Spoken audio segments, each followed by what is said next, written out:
Mulakaw na pod ko guys. Kaya na ako'y kaon. Ako'y pick up po na singlet. Akong gi-order. Actually, di ko ani siya kaning for a cause nga baligya singlet for running. Ilang for a cause kay gamito nila para sa ilang mga elite runners nga mga kusgan jud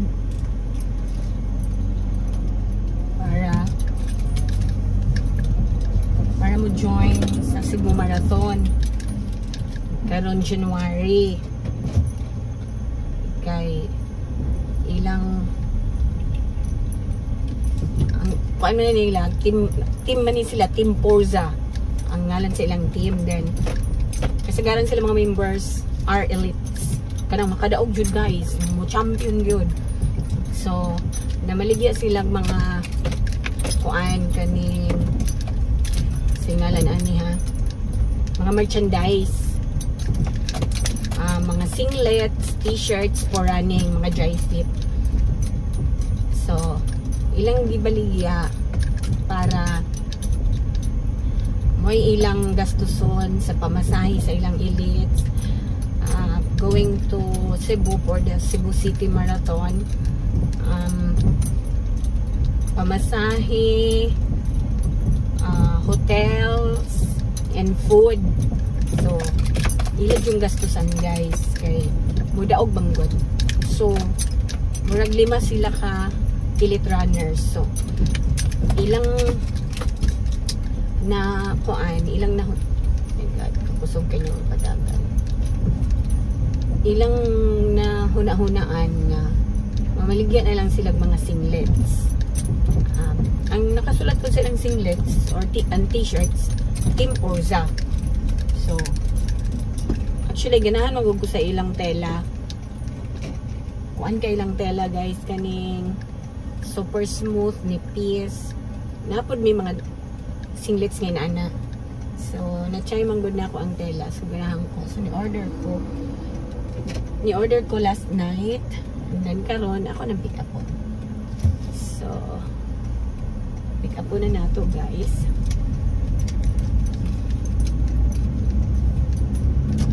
Yes.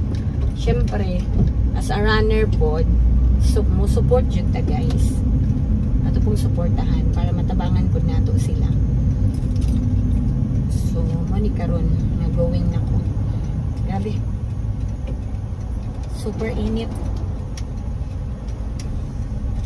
Init kaayo ang Butuan City this time. Pero 2 days in a row gaulan. Ganinang morning nag jogging me. Gaulan pud baya. Yes, nag-ulan pero dili man actually ulan, taligsik ra. Ngani undang ra man pud. So, going na ta guys. Dili ka sa pikas ni Angie kay aron dalira. It's an alternative road. Yeah, actually gikan pa pud mga siguro 1 hour ago pag pag-abot na ako gikan sa among kuan jogging. Uban ako ang balitulo ra mi kabuok. Munang nalangan kay nangadto pa mig ukay-ukayan guys. Nangukay pa mig mga running shirts and shorts.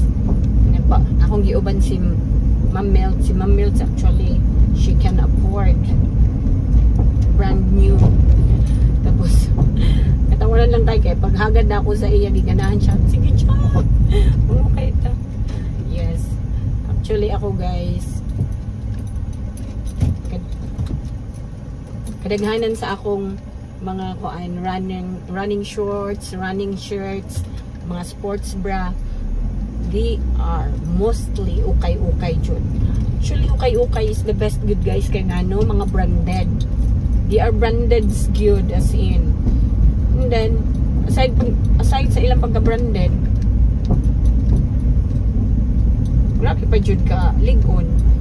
So mo na nga naanad na ko guys na ukay-ukay jud ako mga gamit. Yeah.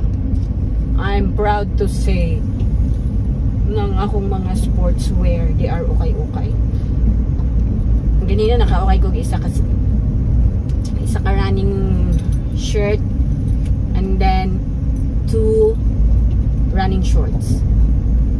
Actually, pricey po sila ha. Ang isa akong napalit og 300, ang isa napalit akong 250.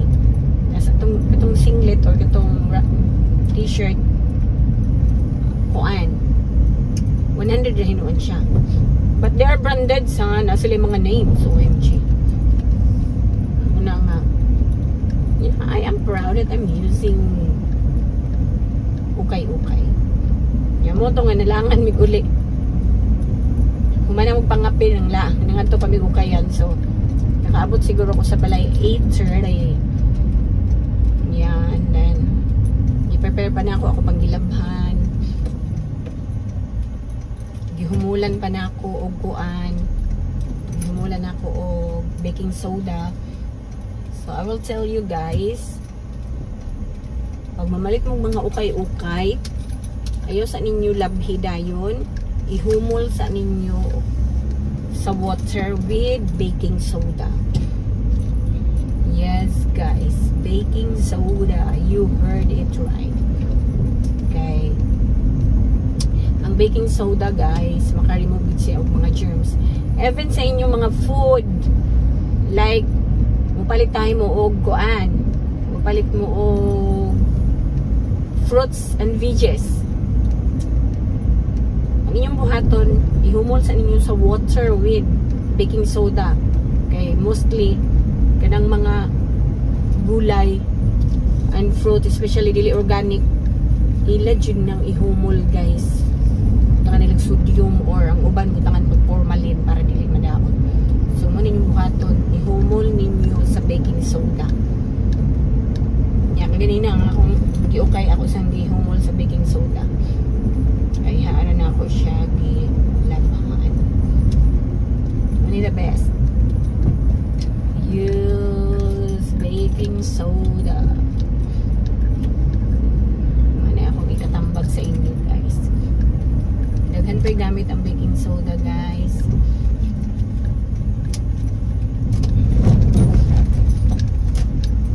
As in daghan kay gamit like kung kuan para anang gusto mo maligo mo, butangin po ninyo sabon ang butangin baking soda ang water yan yung ikaligo. Ayaw lang ibutang sa ulo, sa body lang.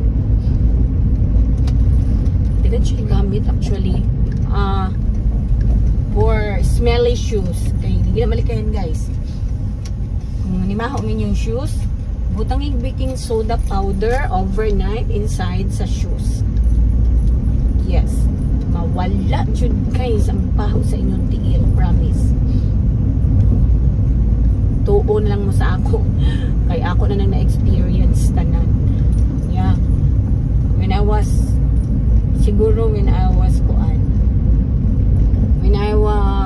in high school, yeah, naka-try jud ko guys na nag-smell ang akong shoes.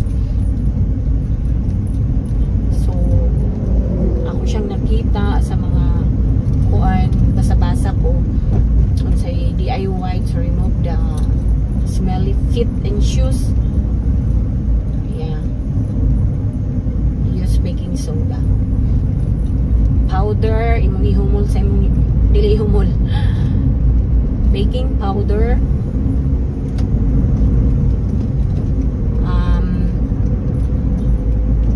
Pagkuan sa baking powder, imong ibutang sa sulod sa shoes.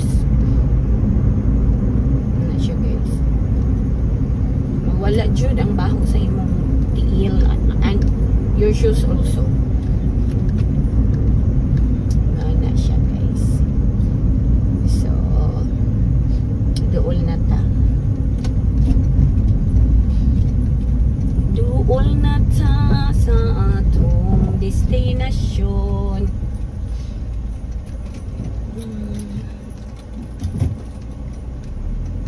You are near in your destination.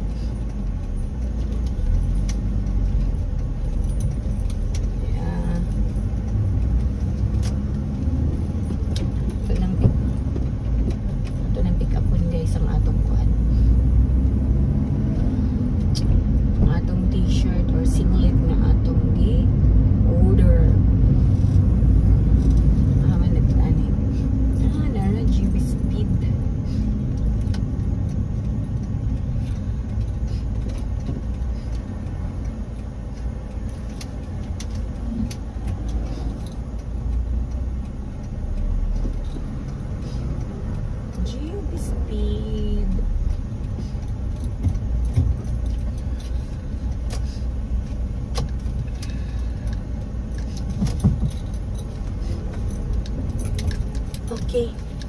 So, naana ta diri guys. Naana ta sa atong destinasyon. So, okay.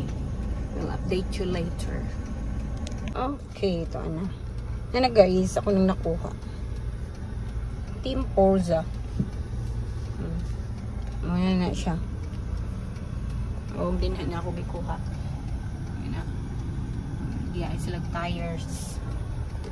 Ayan na. Sa mga to guys. Bye-bye mo mga chup-chup.